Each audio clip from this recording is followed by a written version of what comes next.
Beloved, for more than 2,000 years, humanity has lived under the weight of a profound misunderstanding, an expectation that has shaped religions, divided nations, and filled hearts with both hope and fear.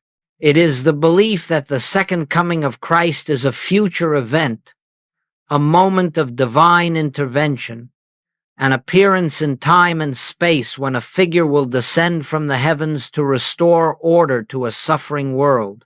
And so generation after generation has watched the sky, predicting dates, calculating signs, reading omens, waiting for something to take place out there that would somehow redeem what feels lost in here.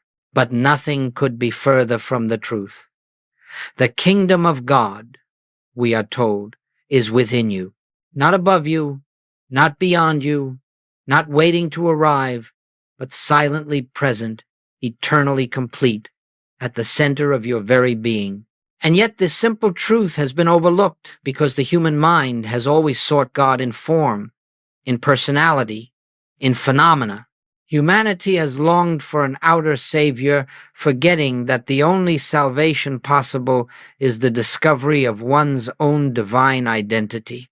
This is the misunderstanding of the ages, that Christ is a person and not a presence, that Christ must return, when in truth Christ never left, that Christ must arrive, when Christ has always been the life of your life, the breath of your breath, the consciousness of your consciousness. For centuries, the world has projected its longing outward. It has believed the Messiah must appear in robes or in radiant glory. It has believed that salvation must come through some historical intervention. But the teaching of the Christ, the teaching revealed through the life of Jesus and illumined by every true mystic, is that God is closer than breath, nearer than hands and feet, and that the divine manifestation we call Christ is the eternal spiritual identity of every soul. The fear that has grown around the second coming originated the moment we imagined it as an external judgment, an upheaval of nature, or a cosmic reckoning.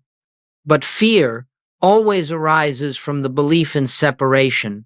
The moment you believe God is a distant deity who must return to you, you have already accepted the premise that you are apart from the source of your being. And from that mistaken premise flows every form of anxiety, anticipation, and confusion. The spiritual truth is this: the second coming is not the return of a man, but the awakening of a consciousness. It is not an event, but a realization. It is not something to wait for, but something to recognize. The Christ is not coming to you, the Christ is coming through you, as the dawning of your own awareness of oneness. When Jesus walked the earth, he walked as one who had awakened to that inner truth. He said, "I and the Father are one," not to elevate himself above humanity, but to reveal what is true of all creation. The world has revered the messenger and forgotten the message. It has worshipped the vessel and overlooked the life that animated it. And so the teaching that could have freed humanity from centuries of fear was misunderstood, misinterpreted, and externalized. Today, we begin to correct that misunderstanding. Not through argument, not through theology, but through quiet recognition, for the Christ that the world awaits is already present. The light that humanity believes must descend from heaven is already shining within. And the second coming, this great event foretold in Scripture, prophesied by mystics, debated by scholars, is nothing more and nothing less than your own inner awakening to the presence of God as your own true self. Let us, in this hour, lay aside the world's expectations and return to the simplicity of spiritual truth. Let us see the second coming not as a cosmic disturbance, but as the still, small voice breaking through the noise of human belief. Let us recognize that the Savior does not come from the sky, but from the silence within. And let us open ourselves to the possibility that what the world has awaited for millennia may unfold in the quiet chambers of our own consciousness even now. This is the introduction to our journey. From here, we will begin to explore why humanity has looked outward for what can only be found inward, and how this inner realization marks the beginning of the true second coming. For countless generations, humanity has searched for God where God could never be found outside itself. This outward search is not a failure of devotion, but a natural stage of spiritual infancy. When the capacity for inner perception has not yet awakened, one looks to forms, to symbols, to the tangible and visible, believing that God must reveal himself in the same way that all other things appear, as matter, as movement, as external event. And so humanity built temples, erected altars, created rituals, and appointed intermediaries, not because these things contained God, but because they provided a point of focus for minds not yet still enough to perceive the invisible presence. In this way, organized religion served its purpose.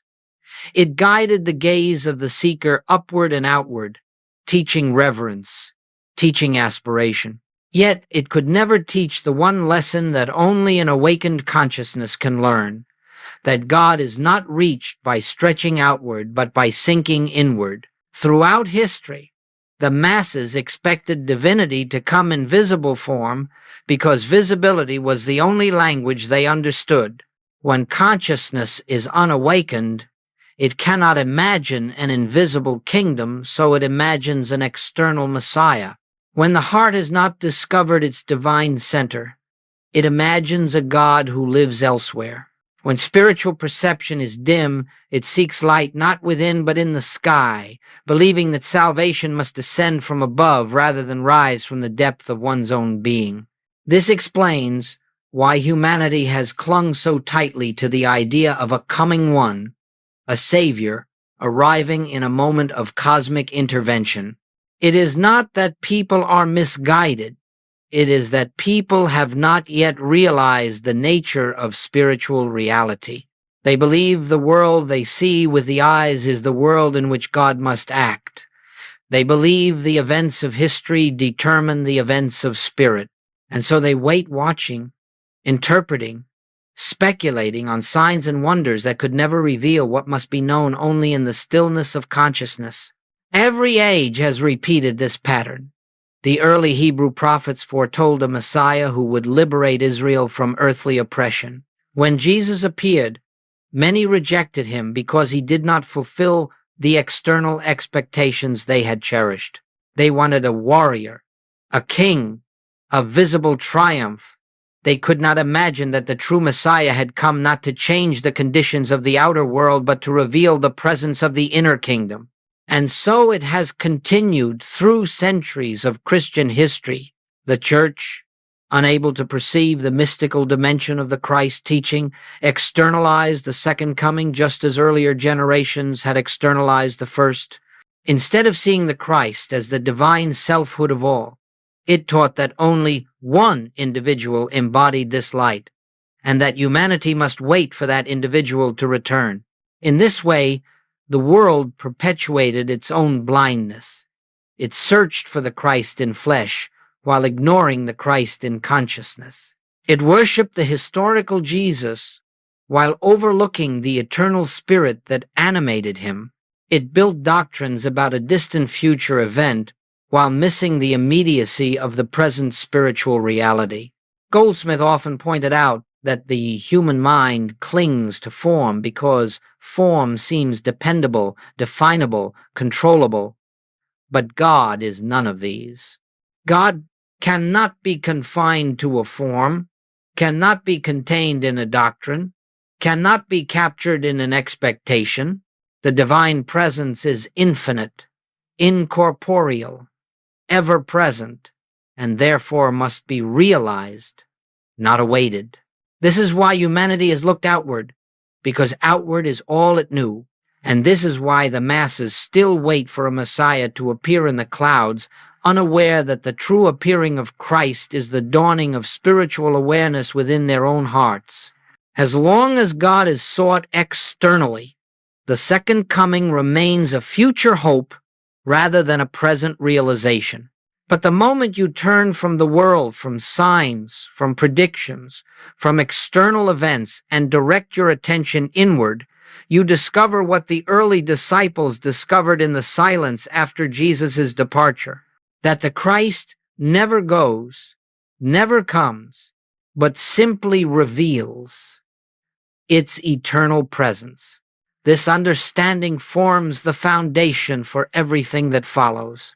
To see why the second coming is not an event in time but an awakening in consciousness, we must first recognize how deeply humanity has relied on outward interpretations. Only then can we begin to shift from expectation to realization, from looking outward to perceiving inward, from waiting for the Christ to appear to discovering that Christ is, and always has been, the very life within us. And now, beloved, we come to the heart of the mystery, the point where human expectation dissolves into spiritual revelation. For if the world has long looked outward for a returning Christ, we must ask, what was it that Jesus himself intended us to understand? What did he reveal through his life, not in words alone, but in the consciousness from which those words arose?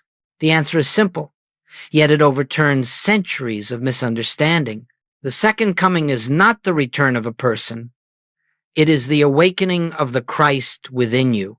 When Jesus spoke, he spoke from the awareness that his identity was not limited to a Hebrew man born in Bethlehem. He spoke from the realization of the Christ, the divine sonship, the living presence of God expressing itself as individual being. And when he said, "I am the way," he did not mean that his human personality was the way. He meant the I am, the divine identity at the center of every soul, is the way, the truth, and the life. Never once did he claim that this consciousness belonged to him alone. Never once did he imply that others should await his return in a body. Instead, he said, "The works that I do, ye shall do also." He said, "The kingdom of God is within you." He said, "Lo, I am with you always."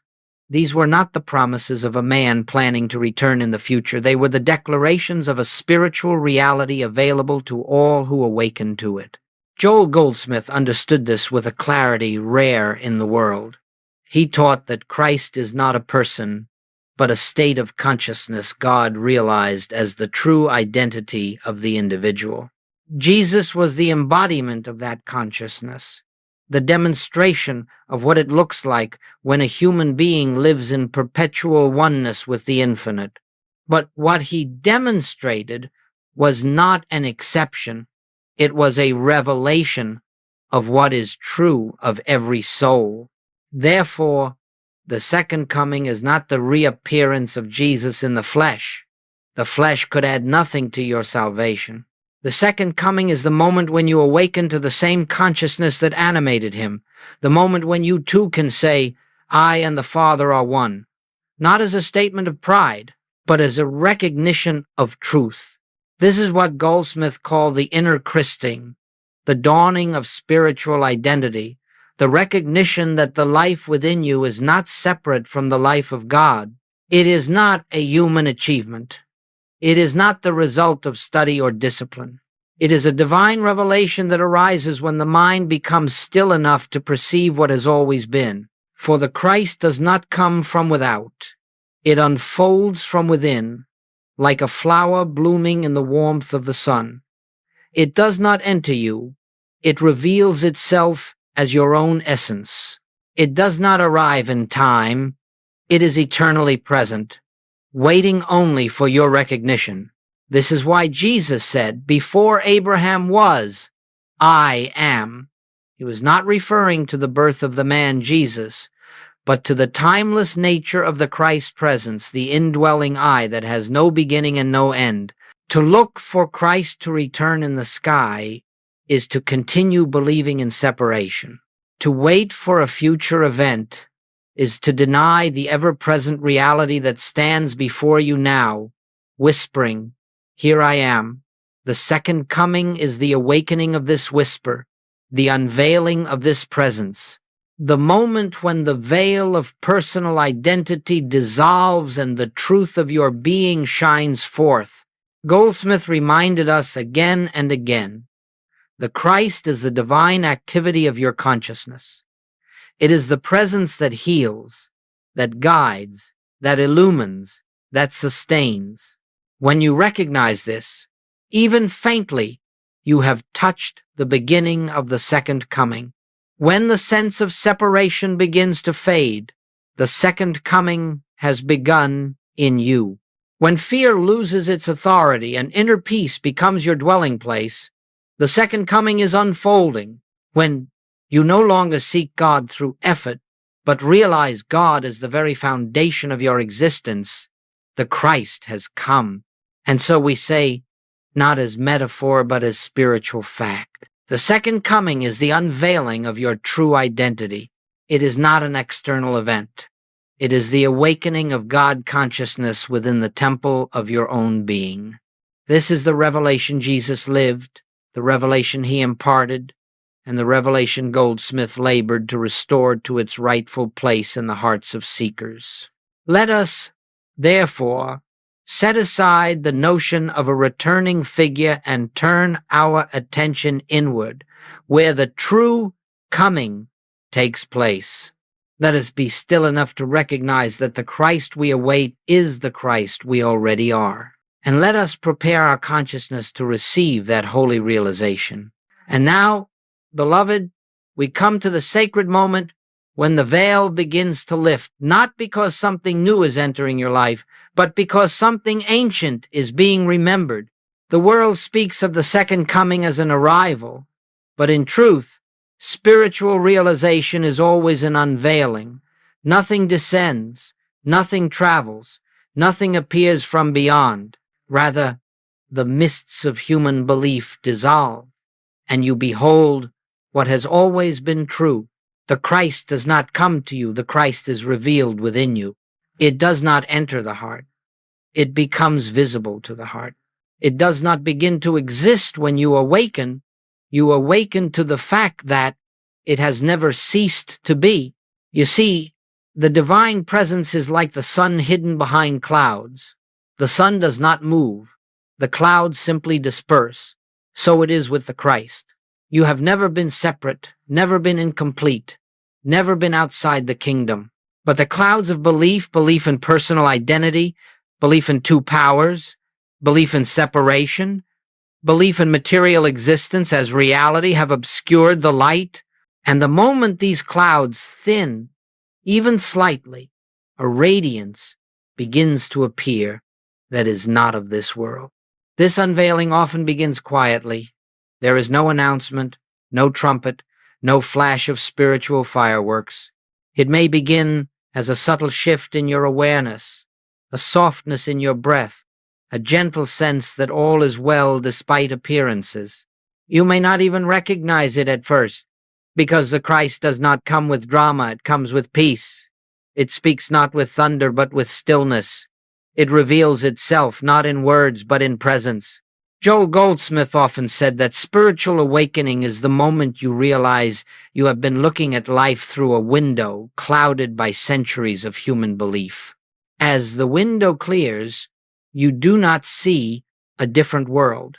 You see the same world differently. What once appeared as lack, you now behold as fullness. What once appeared as conflict, you now perceive as illusion. What once appeared as sickness, you now sense as a misinterpretation of the divine perfection that is always present. This is the unveiling, the recognition that reality was never what your senses told you. There is a world of spirit, a world of divine harmony, a world of infinite completeness, and it is here, now, in this very moment. It has been here your entire life, but only through the dawning of inner awareness can you perceive it. When Jesus said, "Having eyes ye see not, and having ears ye hear not," he was not chastising humanity. He was describing the condition of unawakened consciousness. which fails to see spiritual truth because it has been trained to trust only what the senses report. When the Christ unveils itself within you, you begin to see with spiritual vision. You begin to hear the guidance of the inner presence. You begin to feel the quiet assurance that the world of appearances is not the world of reality. This unveiling is the second coming taking place in the depth of your consciousness. It is not a moment of emotional excitement. It is not the climax of spiritual effort. It is the gentle awareness that you are no longer looking at life through the lens of personality, but through the Christ mind. You begin to understand that your life is not separate from God's life, that your being is not separate from God's being, that your consciousness is the individualized expression of the infinite consciousness that we call God.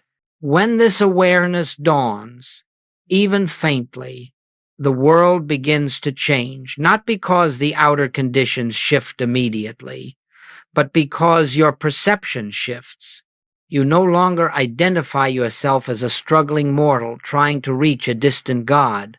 You begin to recognize yourself as the temple of the living God, the place where the Christ reveals itself, the transparency through which divine life shines. You may find that old fears lose their authority. Old habits of worry no longer hold you. Old patterns of seeking, striving, and searching begin to dissolve. You rest more frequently in silence. You move more gently. You act from peace rather than panic. You listen inwardly before responding outwardly. These are the fruits of the unveiling, and gradually the presence that once felt subtle begins to feel natural. The inner Christ, once glimpsed occasionally, becomes the atmosphere in which you live. This is how the second coming unfolds, not as a single moment, but as a continuous opening, a daily dawning, an ever-expanding recognition of the one life expressing itself as your very own being.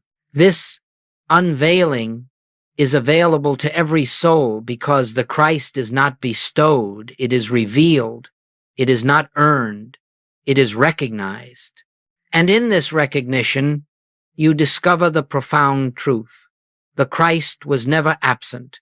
The only thing that was absent was your awareness of it. Let us hold this recognition gently as we proceed, for the unveiling is not complete until every sense of separation dissolves, and this prepares us for the next stage of our journey. Beloved, whenever humanity misunderstands spiritual truth, fear is the inevitable result, and few teachings have been as misunderstood or surrounded with as much apprehension as the second coming. For centuries, people have trembled at the thought of judgment, of endings, of upheaval. They have imagined cosmic disasters, divine wrath, the shaking of the world, the collapse of all that seems familiar. But these fears arise not from truth, but from the belief that God is separate from us, and that his appearing must therefore come as a disturbance to our lives instead of a revelation of our true nature. Fear always belongs to the realm of separation. Every fear you have ever known, fear of illness, fear of lack, fear of death, fear of failure, has arisen because you believed yourself to be a self apart from God. The ego self trembles because it knows its existence is unstable, temporary, uncertain. It imagines that life is a struggle for survival, and therefore it anticipates danger. When people project this fear onto the idea of the second coming, they paint a picture of divine intrusion rather than divine unveiling. But when you understand that the Christ is the very essence of your being, you realize there is nothing to fear. How could you fear the appearing of your own true self? How could you dread the coming of the very presence that sustains you, breathes you, loves you? The only thing that fears the Christ is the false sense of self, the ego, and it fears not because Christ threatens it, but because Christ reveals it to be an illusion. This is the root of the misunderstanding. The second coming is not the end of the world. It is the end of the false world you have carried in your mind, the world of fear, separation, and limitation. The world that dissolves in the presence of Christ is not the physical earth, but the mental realm of mistaken identity. And so, when people hear that the second coming will be the end of the world, they shrink back in terror, never realizing that what ends is the world of illusion, not the world of reality. Consider this. When light enters a dark room, the darkness disappears. But nothing destructive has occurred. Darkness has no substance. It is merely the absence of light. When Christ consciousness dawns, the darkness of fear disappears in the same effortless way. Nothing collapses. Nothing is punished. Nothing is destroyed. Illusion simply yields to truth. Yet because humanity has believed that God is something other than the very life within them, the coming of Christ has been imagined as an invasion rather than a revelation. When God is perceived as external, his appearing seems threatening. When Christ is seen as other, his return feels like judgment. But once you understand that the Christ is the divine identity of your own being, the whole emotional atmosphere shifts. What once seemed fearful becomes deeply comforting. What once seemed threatening becomes liberating. What once seemed distant becomes intimate. Joe Goldsmith often said that every misunderstanding about God arises from the belief in two powers, one good, one evil, struggling for dominion. Fear thrives in this belief. But when the Christ is realized, you see that there is only one power, one presence, one life, one reality. In this recognition, fear dissolves. For what is there to fear when God alone is the substance of all being? This is why the second coming has been so misunderstood. People interpreted spiritual awakening through the lens of fear. They projected their own guilt, their own self-judgment, their own insecurity onto the idea of God's appearing. But God does not judge. God reveals. God does not condemn. God illumines. God does not destroy. God awakens. And so, beloved, let the fear of the second coming be dissolved once and for all in your heart. The only thing that disappears when Christ is revealed is that which never truly existed. The sense of separation, the false identity, the belief that you are alone in the universe. These are the illusions that fade, and what remains is peace that nothing in the world can disturb, because the peace that remains is the peace of your true self. When you understand this, you will no longer fear the coming of Christ. You will welcome it. For the Christ does not come to end your life, it comes to end your fear of life. It does not come to take anything from you, it comes to reveal what was always yours.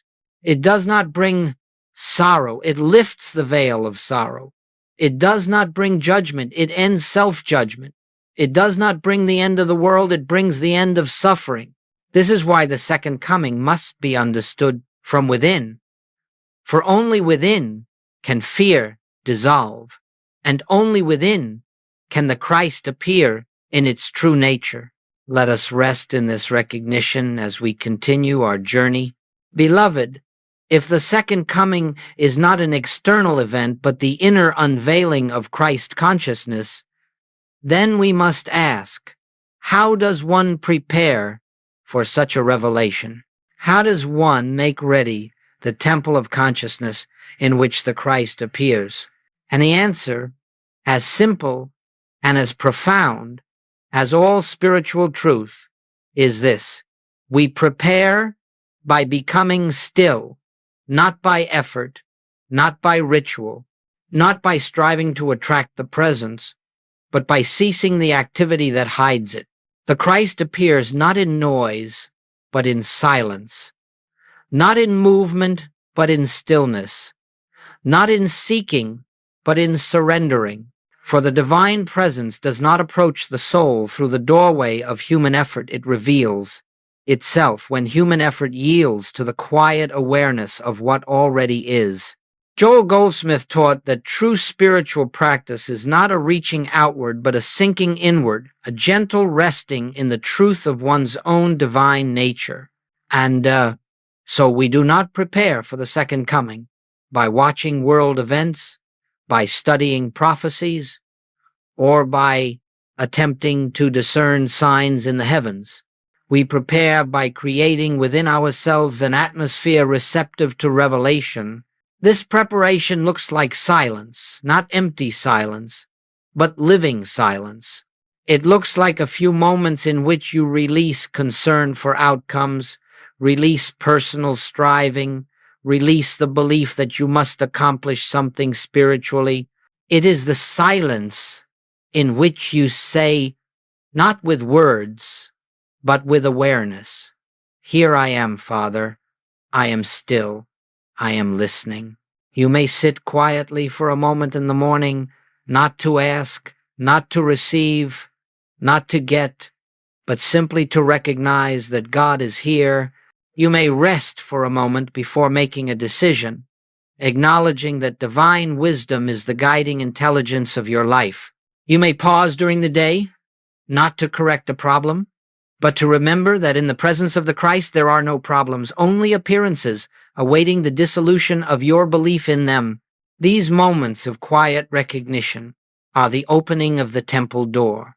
In the Old Testament, the temple was described as a sacred place where the presence of God dwelled. But the true temple is not a building, it is your consciousness. And it is only when the temple is quiet, only when the inner noise has fallen away, that the presence can be felt, heard, known. You cannot force the Christ to appear. You can only create an atmosphere in which recognition is possible. This is the essence of Goldsmith's teaching. Be still, not to bring God into your life, but to realize that God is your life. Rest, not to invite the Christ, but to see that the Christ has never left. The inner practice, then, is not a technique, but a posture of soul. It is the gentle remembrance that you are never separate from divine reality. It is the willingness to stop seeking God with the mind and begin sensing God with the heart. It is the humility to let go of your attempts to manage life and instead allow life to unfold from within. There may be times when you sit in silence and feel nothing. There may be days when the mind is busy, restless, unwilling to be still. This does not matter. The practice is not about achieving inner stillness, it is about returning to it. Even a moment of recognition begins the process of inner unveiling. For when the mind becomes quiet, even briefly, the soul begins to hear a different voice. A voice not of intellect, not of emotion, but of spirit. This voice does not speak in language. It speaks in peace. It speaks in assurance. It speaks in the quiet conviction that you are held, guided, sustained. And that peace, that assurance, is the earliest sign of Christ consciousness appearing. You do not need long hours of meditation to prepare the temple. You need a willingness to pause, to breathe, to rest inwardly, to release the tension of "I must," to let the divine "I am" rise to the forefront of your awareness. As you cultivate these moments of inner realization, something begins to happen without your effort. The mind becomes more transparent. The heart becomes more receptive. The senses become less authoritative. The noise of the world loses its power to disturb you, and gradually, the presence that once seemed distant feels nearer, softer, more intimate. This is the preparation for the second coming, not outward activity, but inward receptivity. Not striving to draw the Christ to you, but recognizing the Christ already within the sanctuary of your being. Let us carry this understanding gently as we continue. for it leads directly into the next unfolding, how the inner Christ reveals itself through quiet transformation. Beloved, the second coming does not announce itself with explosions in the heavens or with the trembling of the earth. It does not tear through the fabric of nature, nor does it shake the foundations of the physical world. It comes softly, as every divine revelation comes through a quiet transformation of consciousness. And so we must learn to recognize the subtle signs, the gentle shifts, the inner movements that reveal the presence of Christ unfolding within us. For when the Christ begins to dawn in consciousness, nothing may change outwardly in the beginning. The world may look the same, the conditions may appear unchanged, but you are no longer the same observer. Something within you has shifted its center of gravity.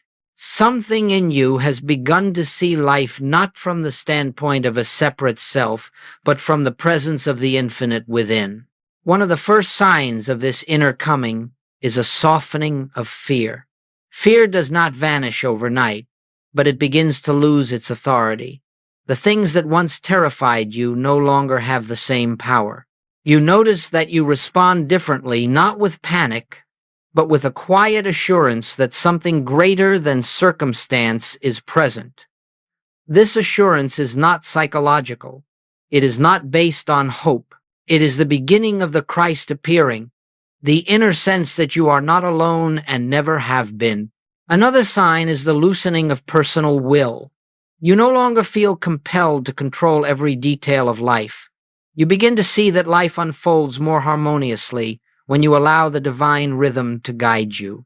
Decisions become clearer, not because you think more, but because you resist less. The Christ within does the guiding, the revealing, the adjusting, and you discover that yielding brings more peace than striving ever did.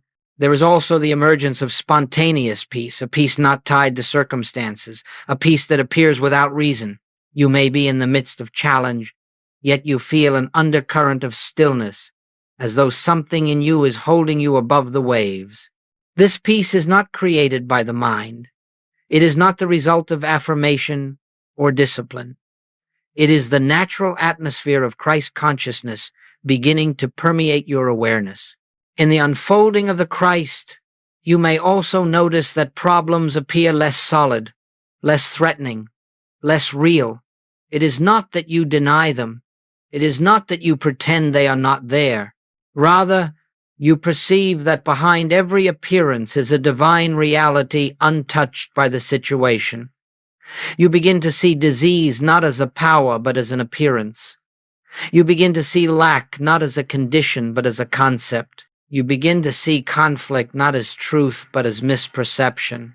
And with this new vision, fear dissolves and harmony begins to emerge. Another unmistakable sign is the rise of compassion that is not of yourself. You find yourself more patient with others, not because you have tried to improve your character, but because you see through their behavior to the same divine self that lives in you. Judgment softens. Criticism lifts. You begin to see the Christ in your neighbor, even when their behavior contradicts their true identity.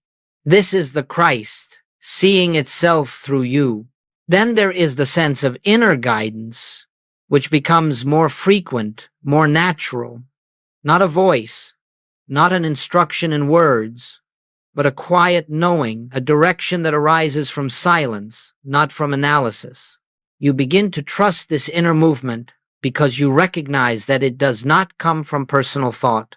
It comes from the presence that guides all life. This guidance leads you gently, often unexpectedly, yet always with perfect timing. And perhaps the most sacred sign of all is the diminishing of the sense of me. You begin to sense that the life you had long called your life is not personal but divine. You are not living life. Life is living you. You are not thinking thoughts. Thoughts arise in consciousness. You are not creating good. Good reveals itself through you. This subtle shift marks the beginning of the end of the false self, the beginning of the realization that your true identity is not a separate being at all, but the individualized expression of the One. These signs are not dramatic, they are not emotional. They are quiet transformations that unfold gently, like dawn spreading across the horizon. The outer world may not notice at first, but you will know. And in time, others will see the fruits of this awakening not because you speak of it, but because you live from it. This is the second coming in its truest form, not the arrival of a figure in the sky, but the appearing of Christ consciousness in the sanctuary of your soul. It is the dawning of truth where once there was ignorance, the blossoming of peace where once there was fear, the rising of love where once there was separation. And as this transformation continues, you discover something astonishing. The Christ you once sought as a future event has been the essence of your being all along. Let us carry these signs gently as we move deeper, for the next unfolding reveals how this inner appearing becomes the very atmosphere of daily life. Beloved, when the Christ has begun to unveil itself within you, when fear has softened, when peace has arisen without cause, when the inner guidance has become more real than human reasoning, then a profound shift takes place. You begin to live, not as a seeker of God, but as one who abides in God. You begin to walk, not toward the light, but in the light. And this quiet, continuous abiding is what it means to live in the ever-present Christ. It is not that you suddenly become perfect in the eyes of the world. It is not that every outer condition immediately reflects spiritual harmony. What changes first is not the world, but your center of being. You no longer stand in the consciousness of a separate self, reacting to circumstances. You stand in the awareness of the one presence, the one life, the one power. And from this center, life begins to unfold with a grace that is not of your doing. Joel Goldsmith often taught that the spiritual path is not about improving the human self, polishing it, perfecting it, or making it worthy. It is about seeing through the human self to the divine essence that has been there from the beginning. And as this recognition becomes more natural, your entire relationship with the world changes. You find that the events of life no longer disturb you as they once did. They may arise, they may pass, but they do not shake your inner foundation. Why? Because you no longer look to the outer world for stability. You have found your stability in the presence within. You no longer look to people for validation, to circumstances for safety, to possessions for security. You have discovered the secret the mystics have always known. The Christ within is the sufficiency of every need. You move through your days with a quiet confidence, not based on human ability but on divine awareness. You listen more than you speak. You respond rather than react. You are guided not by impulses or fears, but by a subtle direction that comes from the stillness within. And as you live from this deeper center, harmony begins to express itself outwardly. Problems resolve without strain. Solutions appear before the mind has time to seek them. Opportunities come without effort. This is not magic. This is not manifestation. This is the natural activity of the Christ consciousness functioning as your life. There comes a point when you notice that the old sense of personal identity is fading. You no longer feel the need to defend yourself, prove yourself, or uplift yourself. You realize that the self you once tried to protect does not exist. The life living you is God life, and therefore needs no defense, no improvement, no protection. You discover what Jesus meant when he said, "Take no thought." To the personal mind, it sounds impossible, but to the awakened consciousness, it is the most natural way of being. Another sign of living in the ever-present Christ is the diminishing of inner conflict. Even when outward challenges arise, your inner atmosphere remains undisturbed. You feel a presence walking with you, speaking through you, thinking as you. You find yourself receiving insights, clarity, and peace without effort. You sense that everything is unfolding in divine order, even when appearances seem contrary. You trust not as belief, but as awareness. As this consciousness deepens, love begins to flow through you in ways you cannot explain. This love is not sentimental. It is not based on preference or personality. It is the natural radiance of the Christ. It flows toward those who love you and those who oppose you. It flows toward the stranger, the friend, the troubled, the joyful. You see that the same divine self lives in all, and so you cannot help but love because you perceive the one life looking back at you from every face. This love is not something you cultivate. It is something that reveals itself when the Christ is recognized.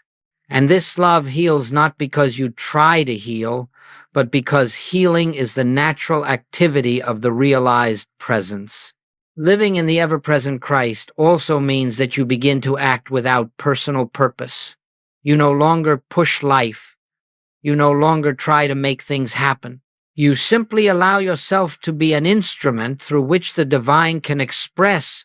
This is the essence of Christ's living. The Father within me doeth the works. You discover that the works are done effortlessly when you step aside and let the presence function. And gradually, life becomes simpler. Not easier in the sense of escaping challenges, but simpler in the sense that you no longer divide your world into spiritual and material, sacred and ordinary, divine and human. You see the Christ everywhere. You feel the presence in all situations. You recognize that the kingdom of God is not a place, but a state of awareness. You understand that heaven is not a future reward, but the consciousness from which you live now. In this realization, you see that the second coming is not something that will happen. It is something that is happening now, always, eternally, whenever a soul awakens to the truth of its own identity. And living in the awareness of this truth, you cannot help but radiate peace, stability, compassion, and clarity, not because you try, but because the Christ consciousness is the atmosphere of your being. This is the life Jesus lived. This is the life the mystics live. This is the life Goldsmith pointed to, a life lived in the light of realization, a life where the outer world becomes the transparency through which the divine shines. And as this realization becomes steady, you begin to understand the true meaning of salvation, not deliverance from the world, but deliverance from the illusion of separation. Let us carry this awareness gently, for we now approach the final unfolding of this teaching. Beloved, as we come to the close of our time together, let us be very still for a moment. Let us rest in the awareness that nothing we have spoken of is a promise for the future, nor a prophecy waiting to unfold. It is a revelation of the eternal, an unveiling of what has always been true, quietly awaiting your recognition. The second coming is not an event that sweeps across the sky. It is not a moment when the world will be startled into awakening. It is the dawning of truth within the heart, the recognition of the Christ as your very own identity, your very own life. It begins not with miracles, but with awareness. It begins not with the movement of the heavens, but with the stillness of your spirit. You have sought God through many paths, many teachings, many practices, but the Christ you have sought is the life within you, the presence that breathes you, the consciousness that sustains you. You have never been outside of it, not for a single moment. The only veil has been the belief that you are separate, the belief that God is elsewhere, the belief that salvation is a future event. And now that belief dissolves in the light of realization. The second coming begins the moment you turn inward and say, "Here, within me, is the presence of the living Christ." Not as a theory, not as an affirmation, but as a quiet knowing. It begins when you stop seeking God as a power to influence your life and begin recognizing God as the very essence of your life. It begins when you rest not in human strength, not in human understanding, but in the divine eye that Jesus revealed and Goldsmith illuminated. From this moment on, let the Christ be the center of your awareness, not as a figure of history, but as the presence that is living you. Let this presence govern your actions, inspire your words, fill your silence, and guide your steps. Let it be the atmosphere in which you dwell, the peace in which you abide, the intelligence that directs your path. Do not be concerned with whether your realization is full or partial. Do not measure your progress. Do not analyze your experience. Do not judge your spiritual maturity. The Christ does not come through effort. It reveals itself through willingness. You have opened the door simply by listening, by contemplating, by letting these truths settle into the quiet places of your soul. The Christ does not wait for perfection. It shines wherever the heart is receptive. And so I say to you, the second coming begins in you now, not tomorrow, not after further study, not when life becomes easier, but here, in this instant, with this breath, in this awareness. You carry within you the same presence that animated Jesus, the same light that illumined the mystics, the same divine life that Joel Goldsmith recognized as the only reality. And as you walk in this awareness, even imperfectly, even tentatively, the world around you begins to feel your peace, your gentleness, your clarity. Others may not know what has awakened in you, but they will feel the atmosphere of Christ consciousness radiating from your presence. This, beloved, is how the second coming spreads, not through prophecy, but through realization, not through world events, but through awakened individuals, not through spectacle, but through inner transformation. You are the temple of the living God. You are the transparency for Christ. You are the place where God becomes visible. Let the realization unfold naturally, gently, silently. Let the Christ live through you, not by your effort, but by your surrender, and let your life become a quiet testament to the truth we have spoken. The Christ is here. The Christ is now. The Christ is you. Rest in this awareness. Abide in this peace. Walk in this light, and the second coming will continue to unfold moment by moment, breath by breath, as the living presence of God expressing itself as your life